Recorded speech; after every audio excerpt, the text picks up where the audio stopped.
Bago ang lahat, papasok ng third week ng free agency. Wala pa rin di umanong timeline kung kailan pipili ng team si Lebron. Pinag-aagawan siya ng mga teams ngayon, hindi tulad nung nakaraan taon na halos ipamigay siya ng Lakers pero walang team ang gustong kumuha sa kanya via trade. Ang Dallas, sinabi pa ngang, kapag binayout ng Lakers si Lebron, dun nila kukunin. Kaso wala naman nangyari. Wala rin naman kasing magagawa nun ng Lakers dahil merong no trade clause si Lebron kaya hindi nila ma-trade. At least binuhat pa sila nung first round ng playoffs. Ang posible pang deadline ng kampo ni Lebron late July or kaya early August, mga first week. Ito kasi yung puno na ang cap space ng mga team at kailangan kompleto na ang lineup nila. Dahil yung August, start na yon ng ghost month ng NBA. Yung mga player nakapahinga na talaga until mid-September. Pagdating ng August, halos wala ng transaction dun dahil halos puno na ang roster ng mga teams. At mostly wala rin ako ma-content. Aminado naman ako dun. Ang pinamimilian kasi ni Lebron based sa report at ayon din sa paharing ni Rich Paul ay Miami, Cleveland, Golden State, Minnesota, Philadelphia. Sa Miami, para may ego pa si Pat Riley. Kaya naman niyang i-recruit. Wala na naman tampering kasi free agency.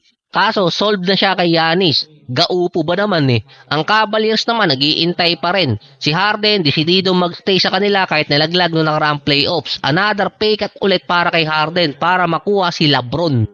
Ang Warriors, kahit sinabi ng low chance sila na makuha si Lebron, nag-iintay pa rin. Parang reason nun, tulog lang talaga si Mike Dunleavy. Sa bagay, kapag ganitong mahaba yung bakasyon, matutulog ka na lang eh.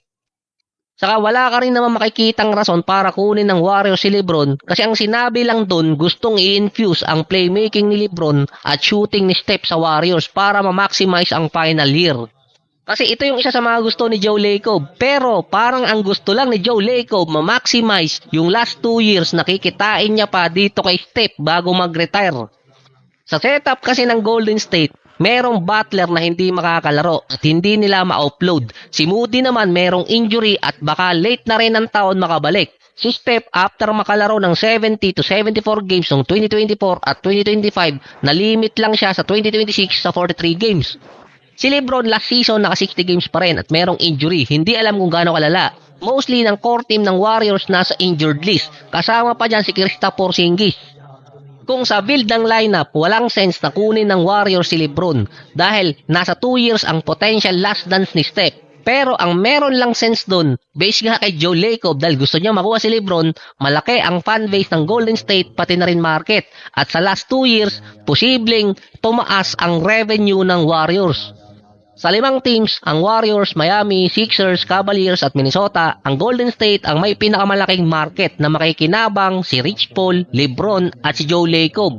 Pero ang pinaka-ideal talaga doon Cavaliers kung topic lang din ng last dance kasi doon nagsimula si Lebron.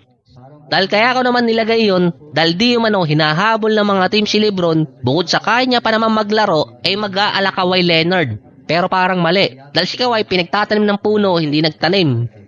Based kasi sa report or kay Kevin O'Connor, kung sinong team ang makakuha kay Lebron, magkakaroon ng massive contract sa live streaming platform para sa documentary ng ika-24 season ni Lebron sa NBA. Based kasi kay Kevin O'Connor, habang hinahabol siya ng mga team na papirmahin, si Lebron naman nakikipag-discuss sa mga streaming platform dahil gagawa siya ng mga pelikulang documentary sa 2024 season. Hindi ko lang alam kung tama yung term ko dun. Pero alam ko mali yung sinabi kong 2024 season, 2027 pala yun. Kaya di umano tumatagal pa yung team na pipiliin ni Lebron dahil meron ding say yung streaming platform kung anong team ang dapat niyang piliin para mapataas lalo yung value. Hindi lang rights ni Lebron ang bibilhin ng streaming platform at kung sino mang team yun, makukuha rin ang rights nila para bayaran dahil team facilities nila at logo or kaya copyright yung kukunin ng mga platform. Kapag nangyari yun, mababawi ng mga teams yung any lost salary cap or salary din ni Lebron na mawawala. Possible na sa 40 to 70 million na makukuha sa rights ni Lebron. Kaya based kay Kevin O'Connor, willing magpababa itong si Lebron ng kontrata. Since February pa kasi, inaalala ng mga platform kung magre-retire si Lebron. Ngayon, ang best chances nila kung saan team siya pupunta. At damay din ang team na makikinabang ng malaki dun. Kasama di umano sa streaming rights ni Lebron sa package kung saan team siya pupunta. At ang pinaka-ideal talaga doon, Cavaliers, kasi doon siya galing at mas may amor sa mga fans na pangatlong beses siyang bumalik. Si Badang nga 2 beses lang kay Lebron 3. Pero sa side ng streaming platform, mas makikinabang sila kung ang Golden State ang pipiliin ni Lebron dahil tinawag nilang blockbuster yun. Meron na si Lebron doon na right tapos makukuha pa nila yung rights ni Steph under sa team. 2-in-1 package sa kanila yun dahil maganda rin yung naging resulta ng documentary about sa Team USA nung nakaraang Olympics na magkasama si Lebron at si Steph.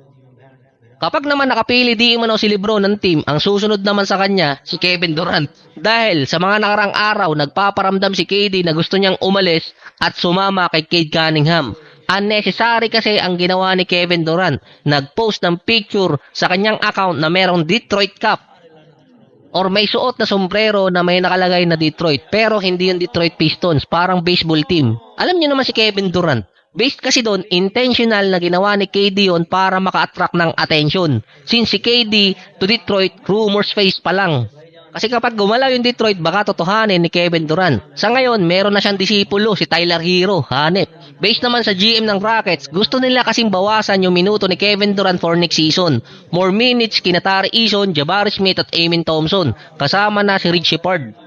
Ang Pistons naman, hindi pa tapos yung issue kay Jalen Duren pero pinatulan nila yung mga rumors nung nakaraan. Kay Kyrie bago binawi ng Dallas yung statement na iti-trade. Si Kawhi naman ang isa sa mga gustong makuha ng Pistons pero ayaw ni Kawhi sa Detroit at gustong pumunta ng Raptors. Pero mukhang nakalusot pa doon ang Detroit. Yung kay Kevin Durant, mag-iisang linggo na mahigit, hindi pa rin pinapansin ng Detroit or pinapatulan. Hindi tulad ng mga nakaraang rumors na sumasabay yung side ng Detroit or inaalam nila or ina-acknowledge. Sa ngayon, wala pa.